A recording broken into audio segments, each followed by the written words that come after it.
Welcome to another podcast with ZuluNet. Yeah, I don't know. We're not, we don't have any big intros yet, so there you go. Just have to deal with the awkwardness. Yeah, it is awkward, you know? It's, that's something that I'm learning very quickly in the making videos realm. Is like once you turn the camera on, it really does change like the atmosphere of the room. I think. Yeah, it's very interesting. I'm sure it's all just in your head. Yeah, for me, it's just like getting started. Once we're beyond the start, then it's like more natural to me.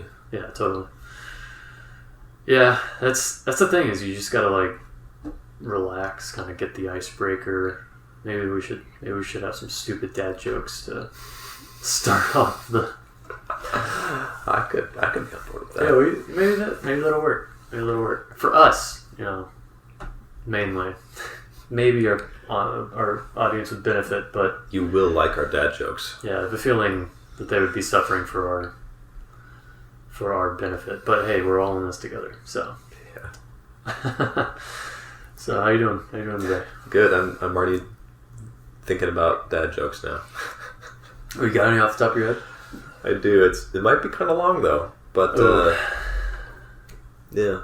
I've got one that you could take on you could make it last as long as you want. Oh yeah, the longer the better. This one definitely too. Yeah. I could do a short version of it though. So you got a moth, right? Okay. And he goes in to an optometrist. Mm-hmm. And he's like, hey doc, you know, like I'm just having these problems, you know, I my wife and I aren't getting along, and my dog ran off, and just country song, yeah. having all these woes, and the optometrist's just like, well, sorry, but like, you know, why are you coming to me? It's like, well, light was on. Oh my gosh. Yeah, that one you can really drag out. That qualifies on the woes. Yeah. Yeah, my long one is the so there's these guys playing poker game or doing whatever, playing some game, and then you just go on and on and on about like, and then they flipped the river and everyone went all in, and make it super dramatic, and then have some anticlimactic sort of end, but then it just keeps on going, and then eventually a mushroom walks in and asks if he can play. I'm like, no, you can't play, you're a mushroom. I'm like, oh, come on, I'm a fun guy. Yeah. Alright. What do we, by the way, also, this would be great to throw into an intro. I'm Patrick, this is Kyle. I'm Kyle. Yeah, this is the Kyle that you are reading about, so be careful around him. He likes monsters, so don't do it. Don't. Alright, anyway, so what do we got on the docket? What are we talking about today? It's board games. The usual. Alright. Board games. Yeah. You have lots of board games. You can see this one, and then he has a whole nother one, and then he has stacks of board games next to the shelves full of board games. It's only because my wife demanded a shelf for like school stuff. So I got kicked off my own shelf. Oh. And then I have display cases with miniatures. And then I have an office full of projects. Yeah, he's got a small little painting venture, polar painting. Yeah. If you guys want to check it out, when it's on Facebook. Just on Facebook right now. Just on Facebook. Yeah. And it's just polar painting. You can search it. I think like the little search key is polar painting 77. 77? Yeah. What's your profile pic of it right now? It is a polar bear. Oh. holding a paintbrush Whoa. as if it were a weapon. That's depth. That's very in depth. Yeah. So check that out. He's painted, obviously all of his stuff in the battle reports that you will see, and then he's kind of touched up. Well, he's going to touch up some stuff. Yeah. I've been convincing him to. And then he also, once you see the demon prince, the Hellbrute turned demon prince, he painted that. Which you got all that on the Facebook, like all the pictures and stuff. Not all of it, but I've got a good amount on there. Yeah, he's got some cool stuff. So check it out. I'm sure he's open to commissions as well. Right. Yeah. Yeah. So board games. You had specifically. What was the topic? Because for the life of me, I cannot freaking remember. The Funko Pop dolls. Is that Yeah. That was one of them. So Funko Pop is coming out with a board game. I don't care for Funko dolls. I think explain what those are real fast, because I didn't know. They're like until they kind of look like bobbleheads.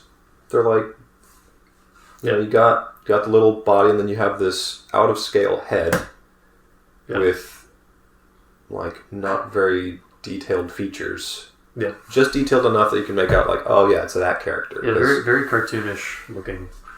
Yeah. Yeah, and if you know someone that has them, they probably have a lot of them. Yeah. So that's probably... Then you should make fun of them. No, if you like Funko dolls, whatever. Freaking nerd. I just don't.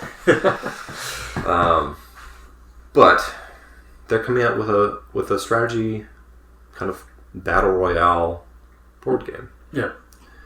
And while I don't like Funko dolls, as I've stated, and I think you should make fun of people that own them, the concept of the game itself is interesting. So, battle royale strategy, you've got your Funko doll, and I think they get like 2 actions, like move and attack, do your special ability. All that's like, yeah, it's been done. What I think is most interesting about this is Funko Pop has access to so many IPs. Yeah. Just from making dolls. Mm-hmm. So I think there's a very interesting potential of this big mashup. Yeah. The ultimate showdown. Yeah. Of Ultimate Destiny. Yeah. In board game format. Yeah, and what you were telling me, it kind of makes me think of Super Smash Brothers in a board game sort of format. Yeah. The art style of the Funko Pop miniatures, or whatever you call them, kind of lend towards a sort of like it lends towards that like sort of like loose, and we're not serious at all, Yeah. But hopefully it's a really solid game, because I think that would be cool. Especially like what you're saying, like considering all the IPs, because they have, you said like Darth Vader fighting like Captain America or something like that. It could be interesting. I wonder how, though, like if they are gonna do, like, because obviously they have IPs already to produce the models. Right.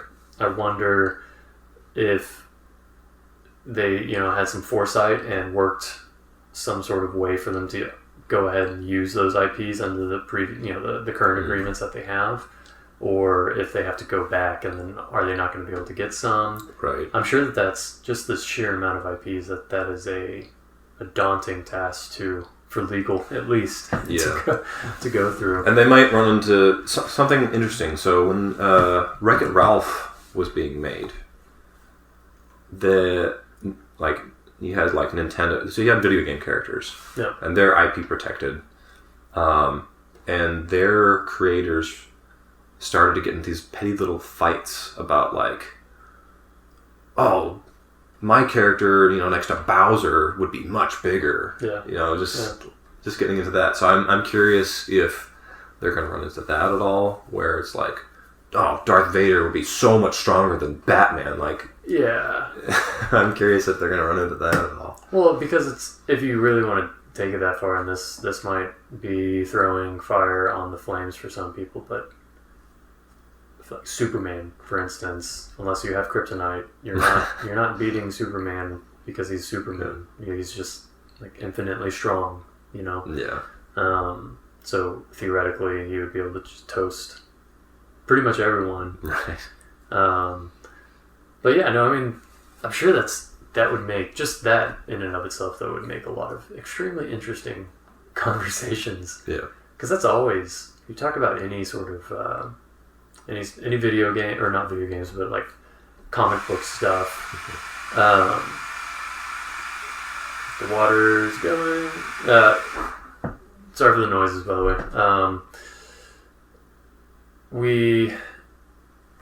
Anyway, yeah. So you talk about any of that stuff, and it's any conversation about comic books. Like, oh yeah, it's like it always breaks down to that. So I'm sure this will reignite a lot of those conversations. Yeah. Yeah. But like as far as the IP though, you know, I mean, we've seen companies handle multiple IPs successfully. Like for instance, Fantasy Flight. You know, they've got a ridiculous amount of IPs and stuff. Yeah. To me, that just seems like such a headache, but it is really cool, you know, that people are willing to go out and do stuff like that and go talk to all these different companies and get these IPs because it creates really cool games and really cool, you know, experiences, mashup experiences. Yeah. you ever played the game Smash Up? Have. Yeah, that's a cool game. That's a very interesting game. Yeah. I like it's simple in how it operates, but it's still you got to do a lot of thinking, you know, to actually win, like a lot of planning and stuff. I like that. I like games that like mechanically are very simple and very smooth. Right. But that doesn't take away from the strategy of the game and you know, it's still like a super in-depth, like, holy crap, if I want to win and be serious about this, like, I got to be really plugged into this game. Like, I like those games. Yeah, where the complexity comes in from your cards or your models or whatever it is. The mechanics, super simple. Yeah. But complexities from your faction or whatever. Right, but then everything that a said card changes in the game is explained on the card. Yeah. You don't have to go... You have to go searching for rules. Yeah, go freaking search the archive for how this interacts, unless it's just a weird interaction. And then you better go check the supplement and the errata and FAQ. Yeah. Because those might be changed. Man, my interest in any game is just getting killed at that point. Just like crushing my soul. Because I'm not a researcher. I'm a, hey, you give me a little bit of information in a direction, and I'll go and I'll do it. Yeah. I'm not the dude that, let's find out on Google and pull out the phone. I'm I guess we'll never know. Yeah. And I'm completely happy with that. Yeah. Yeah, sometimes I do that because I'm used to, like, I've played games since I was a kid, so I'm used to not having that quick access. Yeah. And let's go dial up the internet real quick so we can see if there's changes to a game on the internet. Grandma, get off the phone! Yeah. That kills me, you know, the researching, unless it's like specifically what I am trying to do, like that's a part of whatever task I'm handling at that moment, then I can accept it and it's cool. But if it's for fun, no. Yeah. It's killing me, you know? Yeah. And we kind of plugged in X-Wing. I mean, we're both, for those that are watching or listening, we're both pretty big X-Wing fans. That's how we met. We enjoy it. We got a good community here where we're at, so we'll probably end up talking about X-Wing a lot. Yeah. You know, because it's a great game. Love it. But that's one of the things I love is that the mechanics of it are simple. Like once you get them down, unless it's some like really strange interaction, you really don't have to pick up the rulebook again. Right. You know, and then everything that changes, everything that needs to happen is all clearly explained on the card, and you just bring your cards, and your list can be super complicated. Except for bombs. Oh yeah, I don't use bombs. I try every now and then, but I'm like, I don't remember what the effects of this bomb are when it goes off. I know how to launch it. Yeah. but I don't know what it does. Yeah, we need to get a graphic or something, a little thing for a reference fail, because that is an example of a reference fail where it's like, wait, where are the rules for this? Yeah. Why aren't the rules in the rule book? Or on the card. Or on the card, yeah. Like everything else has the rules on the freaking card, and so that's good point. Other than that, yeah. But yeah, no, it's still like your list can be super complicated, and obviously the gameplay can be really, really intense. Yeah. You know, very stressful and very, very like, oh my gosh, you're gaming out every possible move. Yeah. You know, and I love that. I love it because there's, you know, it like works on your critical thinking skills. Like to me, I feel like I play a game like X-Wing or play a good board game or a tabletop game, and I feel like, hey, this is fun, but I'm also challenging myself. I'm also honing my skills that I can take, and I've used it in the business world or whatever professional setting. Yeah.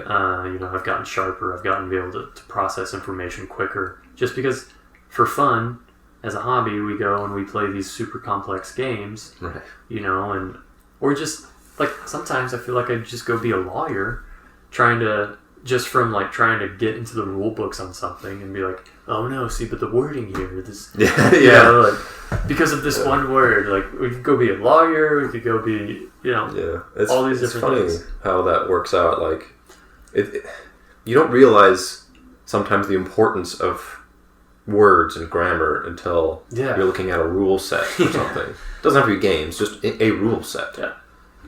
And I don't like rules loring, but I think there is an importance behind it. So I'm like, well, no, that's not how that interaction works because of this wording. Right.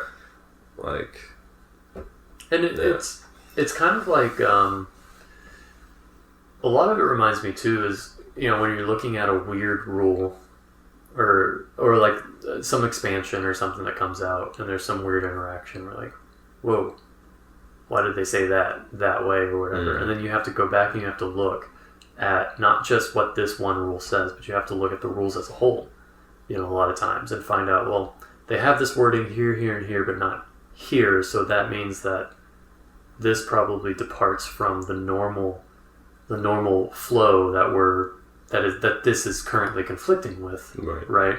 And you got to figure that out, and you know, that's something that people need to work on as well. Like, it's just to not get into that little pigeonhole where you get biased by one thing. You take one thing out of context and let it affect your entire view of something as a whole. You have to learn how to put it into context. Right. You know, take something for what it is, put it into context, and then it starts to make sense as to what the intention behind it really is. Yeah. It's just like you look at how anyone that doesn't like the Bible or Christianity, for instance, and they'll take the one little scripture out of context as evidence that the whole thing doesn't work, and it's like, no, like that's not how it freaking works. Right. You know? Like, stop being an idiot. You know. Yeah, you know, that's I think that's what's really cool about tabletop games and board games. It's that aspect of it, is that you can make something really, really complex that challenges your thinking capacity and all that jazz. And it's something you do with your friends. You know, it's something that you meet people over, as we met over X-Wing, you know, whereas you're playing video games and stuff over the internet. Yeah, I mean, sure, if you extrapolate it, you can meet someone through that, but it's obviously not as easy, because you have to message the person and track the person down and make sure they don't think that you're some weird stalker or something, or a scam. Like, if you want to make a friend through a video game, which is already weird, right? Versus we just go to the local game store and oh, you're playing this? Sweet, I got this game too. Let's get a game in. And over the course, that's another thing too, is like the games last usually over an hour, right. You know, at the least. And so you have plenty of time to get to know the person, you know, unless they're really closed off. But then you get to know, hey, they're really closed off and probably incredibly introverted. So cool. Yeah, so play tabletop and board games more. Yeah. Do it all the time. At your local game store. At your local game store, yeah.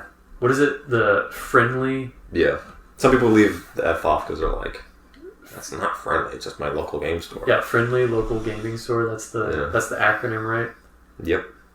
I can't stand that, yeah. I'm one of those people. It's like, why does it have to be friendly? This is not Sesame Street. I mean, I get it. I say this and I understand what they're getting at. I understand the utility of using something like that. Especially whenever I've walked into plenty of gaming stores and, you know, the people that play these games aren't necessarily known for their social skills. Right. And so you walk in and it's really weird instantly and not inviting and not, you know. And so, yeah, I mean, I understand the utility of throwing the friendly on there, but for my personal nature, it rides me weird because it's like, this is not Sesame Street. Please stop. It's just a gaming store. Yeah. But anyway, that's me. That's just me, I suppose. Yeah. I mean, you watch Sesame Street all the time, don't you? Not even with your kids. No, that's what I have on when I'm painting. Yeah. Wow, damn, what was the number that came after 3? Is it not coming back on anytime soon? Big Bird, help! He doesn't watch Sesame Street. So please don't. Please don't start harassing him. Or do. Alright, so what else? You had some other stuff on the topic. Yeah, so On the topic list. Another one is miniatures in board games. Oh, yeah, that's right. Pros and cons of that. And yeah. So I don't know if you guys can see, but he's got Joan of Arc. Joan of Arc. In the background there. And Kyle is a serial Kickstarter funder, which is where a lot of these games come from. And you can't see it, but he's got, what is it, Mystic Battles, Pantheon? Mythic Battles, Pantheon. words. Yeah. And he's got a giant stack from his Kickstarting campaign with that. Yeah. And but you've got some really cool games that are very niche, very hard to find because of that. Yeah, and some of them are specifically only produced through Kickstarter. Like they state, like, look, this is not coming to retail. This is the only way we're producing this. It's like it's just not cost efficient. Part of that is miniatures. So I love miniatures. I think they're fantastic. I paint them. I love seeing them on the board instead of like a piece of cardboard just laying there. Yeah. But there is a cost to that. Miniatures are more expensive to produce, especially, the highly detailed ones, getting more than just one type of dude out there, because then you have to have more molds for that, so that's increased cost. They're heavier, so shipping goes up. Keeping them safe, you have to, there's costs for that. Whereas, just pieces of cardboard, you have to keep those safe. They're gonna be fine. Yeah. So on the one hand, I love miniatures in board games. But on the other hand, the thing I don't like about it, like I obviously I'm paying for them. I got them here, but you run into other people aren't playing them because these other people might see the sea of gray plastic and be like, I don't want that on my table. Yeah.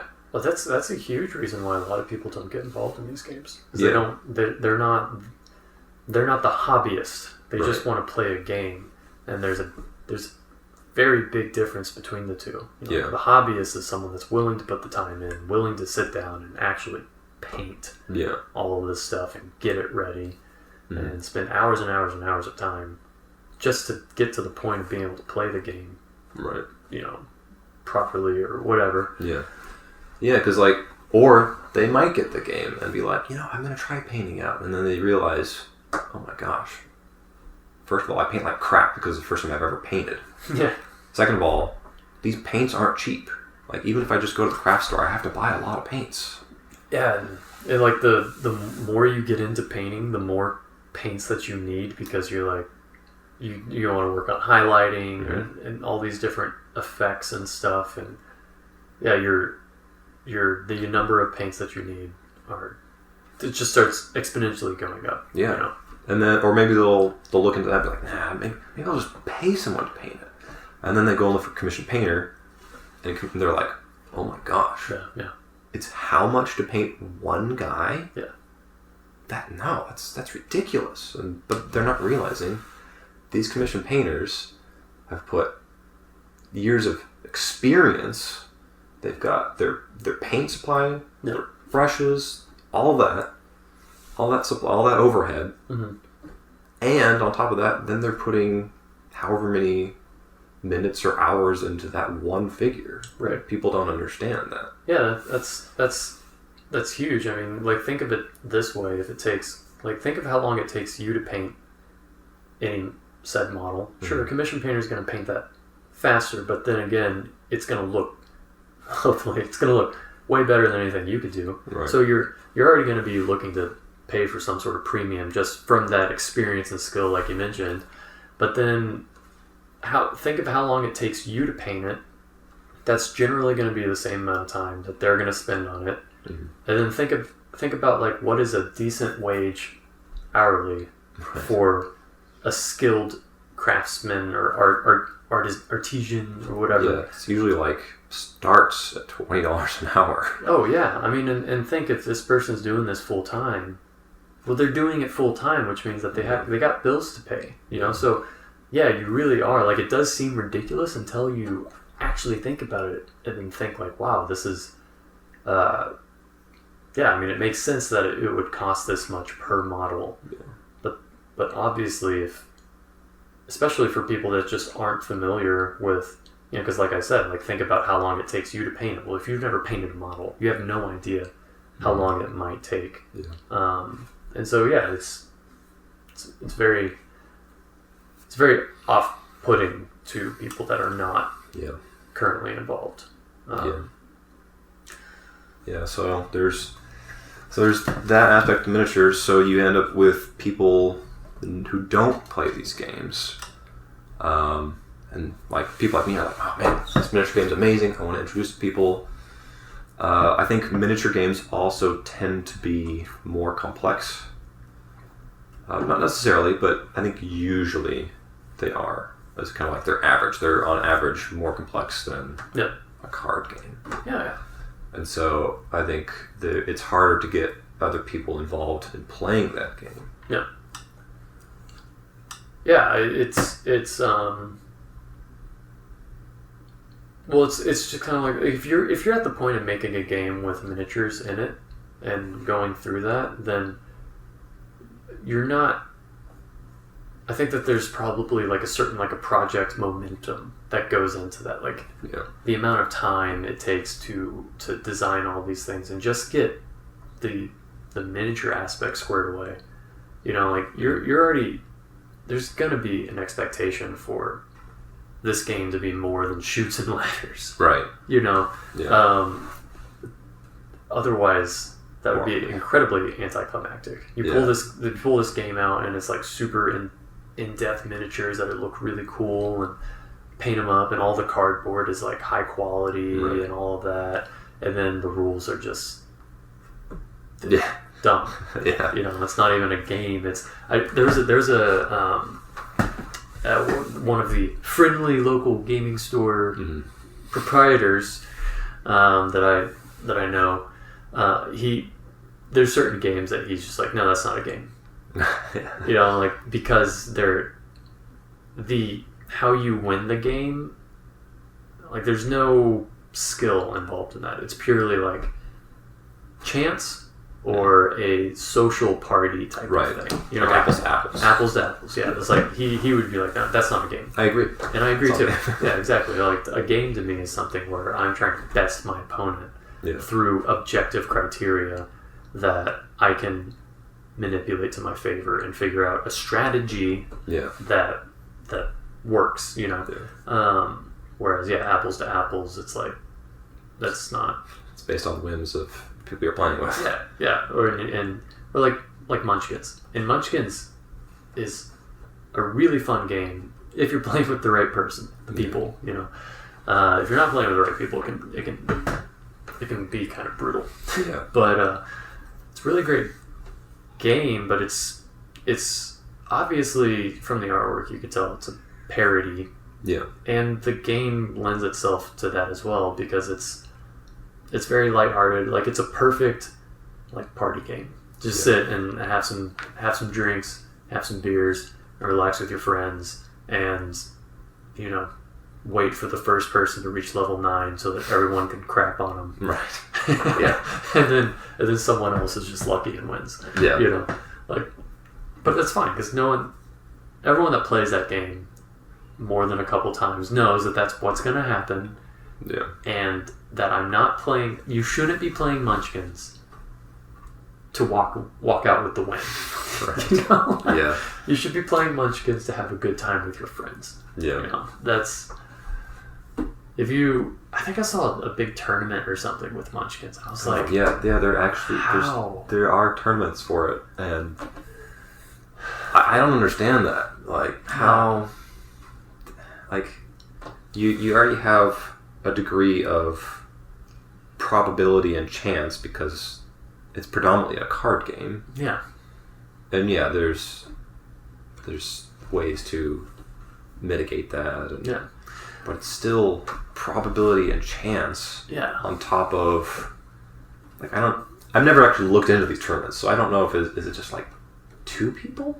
Is it 3 people? Is it 4? I think it's a group. Yeah. Like.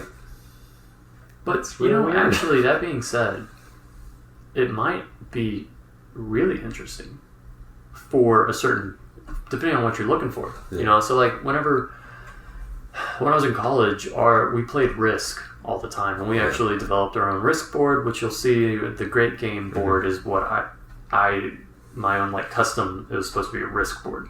Yeah. I had a buddy that made one, and so we could get up to like 8 people on this Risk board and just spend hours and hours and hours, but it was a lot of fun. Yeah. Because it was a good time with your friends. You know, again, I think the simplicity level of the game goes down, the social level of it goes up, and so with Risk, with that, it would be basically me and my buddy it was whoever was most skilled at manipulating everyone else to do what we wanted, and that caused a lot of frustration for me because he is very silver-tongued and would get people to just turn on me for the dumbest reasons. And I'm like loyal to a fault for you in this game. Like, what are you doing? Like, no, you are a bad guy. Like, no, shut up. You know. Yeah. But I'm sure that's like the people that are probably successful in a competitive Munchkins tournament are the people that are good at playing people. Like, people. Like, it would be similar in poker. Yeah. You know, like, where you have that... The people that are good at poker, like, you gotta obviously have an idea of what your chances are. Yeah. But if you can't successfully bluff... Or read people. Yeah. Yeah, or see if someone is bluffing, you're not going to be successful at any sort of competitive poker. It's a social thing. It's a non-verbal sort of persuasion game. You know, and that's why people play it. They don't play it because the rules are so intense that you like. No, it's a game of chance, really. And sure, you're mitigating that chance and managing it, but ultimately you're playing it because you want to like best your opponent by having a better poker face, you know, and being able to read them and figure out what their tell is and be able to call them on it when you need to, you know, like that's why those people play for sure. Yeah. So I'm sure that Munchkins has plenty, like a competitive Munchkins tournament would be incredibly interesting for that factor. But not because people are like winning the game. Right. You know what I mean? Yeah. Like they're winning the people game. Yeah. Yeah, that makes sense. Yeah. What was? Oh man, there was something else that you had brought up that we were going to talk about. We're losing people right now on this video.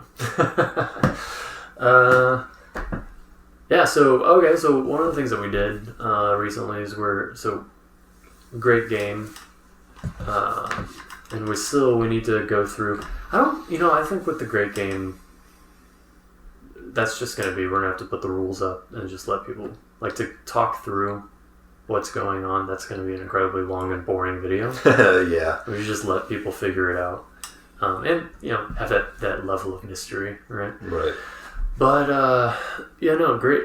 So we are working on the great game. We're play testing it, but we're going to use what we're playing, so basically we're going to have like one season, if you will, of what we're currently doing.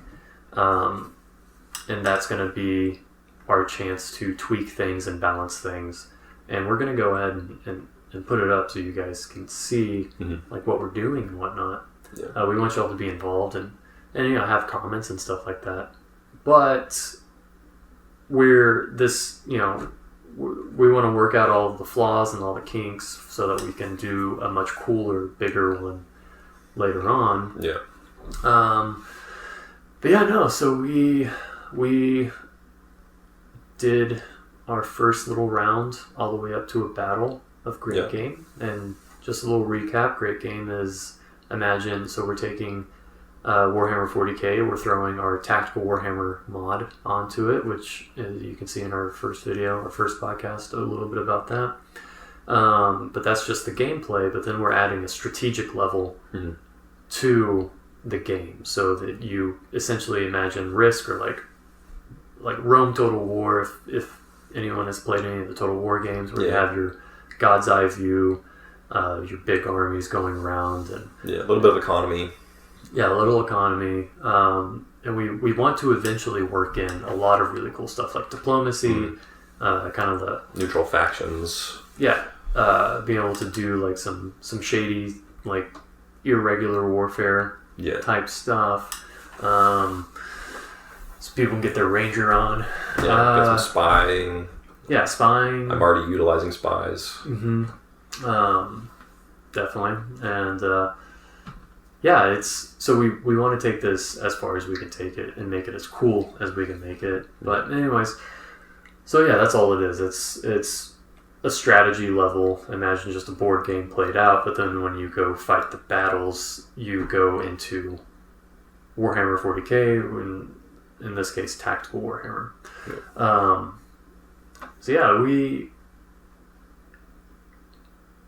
We were both surprised with how fast it kind of moved. Yeah. Economy was not as we expected it to be. Yeah. Well, especially with the points, you know. So what we have like power level, and that's how you recruit models and with their base equipment. Right, and then pay upkeep for the armies that you have in the field. Yeah. And then you've got your points, and that's how you pay for the upgrades for so you start when you buy a squad with power level, you just start with the vanilla squad. Mm-hmm. Completely like what is in their war gear that it says that they come with. That's it. That's right? it, yeah. And then you use the points to buy the upgrades, and then we have some command point economy there too, so you can buy stratagems and then assign them along with command points to individual armies based off of their warlord. Yeah, so you're not just coming into a battle like, oh yeah, I've got 30 command points from my strategic overview. I'll just, you know what, I'll use 20 of them in this battle. Right. Like, yeah. No. You gotta plan it out. You know, and I wonder, you know, now that we're talking about that, I wonder how we're doing it where you just accumulate command points. What if, here's just a thought. What if instead, like, the number of command points you have access to, like, is maybe like the army level of your warlord, so like if they have a battalion, detachment, whatever, combined with the number of strongholds that you have, but it's not an economic thing that you keep on going, it's a power thing. So if you lose that, so let's say you have 3 strongholds and then 3 patrol detachment level armies, which I don't know for sure, but let's just assume it's like 1 command point for the patrol detachment. Right. So you would have 6 command points available for you. And then if you gained a stronghold, then you would have 7. Right. But you don't ever have more than the number of strongholds combined with armies that you... Does that make sense? Yeah, I'm tracking. Yeah, well, again, we're playtesting. Yeah. We have a general rule set, but we're still changing as we go. As we realize, wow, that's really broken, or man, this really isn't working how we thought it was. Yeah, the points, we had to tweak the points because we realized just really raking fast in points that we couldn't use. Yeah, we could recruit a squad and give them literally everything we ever wanted, because there's no points cap on your army. Right. So you can have an army as big as you can have in the game economically, and so I like that, but also want this sort of slow roll development. Yeah. So that you got, like, at the beginning of the game, the first dude that can upgrade their Devastator squad with blast cannons. It's like, that's a game changer. Like, right. Oh crap. Like, they've got them. There's this arms race sort of thing. Yeah. So we had to tweak that because you could just... That was out of control really fast. Yeah. Gathering 200 points per turn, but only like 6 power level. Yeah. And, I think the power level is pretty good. I'm curious if increasing the upkeep on the armies would make sense, especially later on when we're more spread out through the map. But I don't know. I mean, your armies are going to go up in proportion to that, so...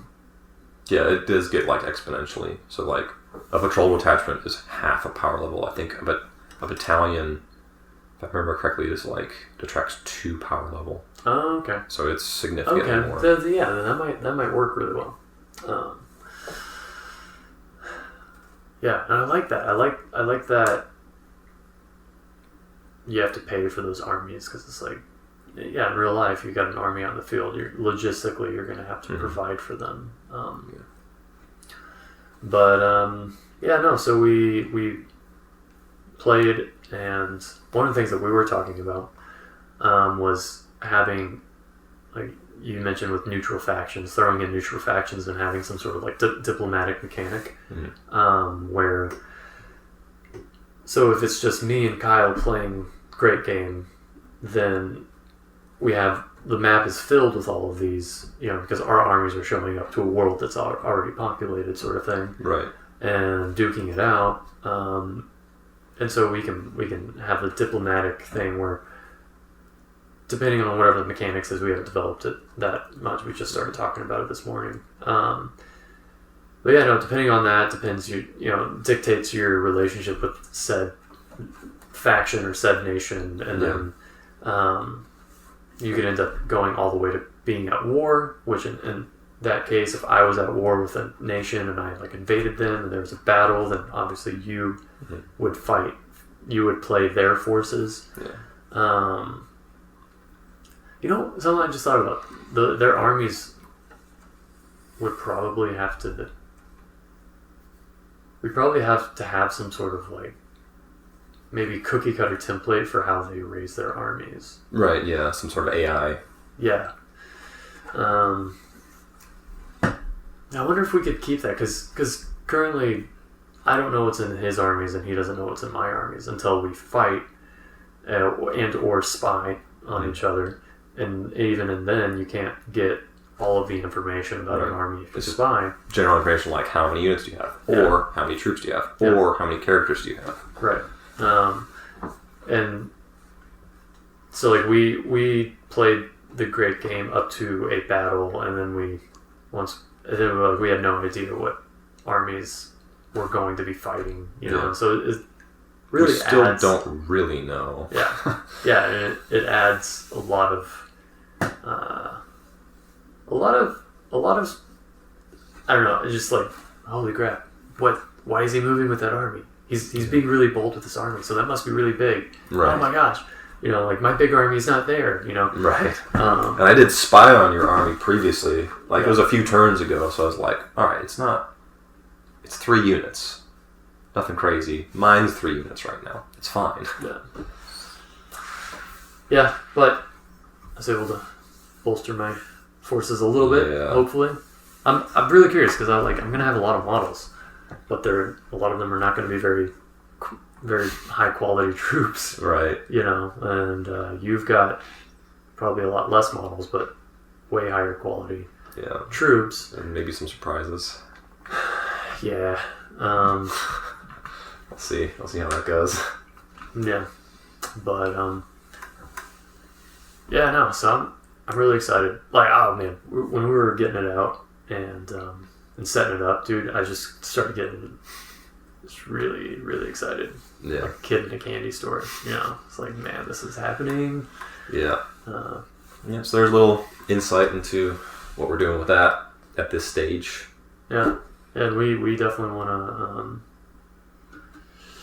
to involve the audience at large as much as we can, you know, what we're doing, because we want you guys to see like where we're coming at with these ideas. Yeah. So because, you know, with Tactical Warhammer, we're kind of tweaking the rule set slightly, right? And I could see how that could be potentially disconcerting to some people, right? Like, oh, they're just doing whatever they want to do, sort of thing, and that's not what we're doing with that. That's not what we're trying to do. We're just trying to provide something fresh and entertaining. Yeah, absolutely.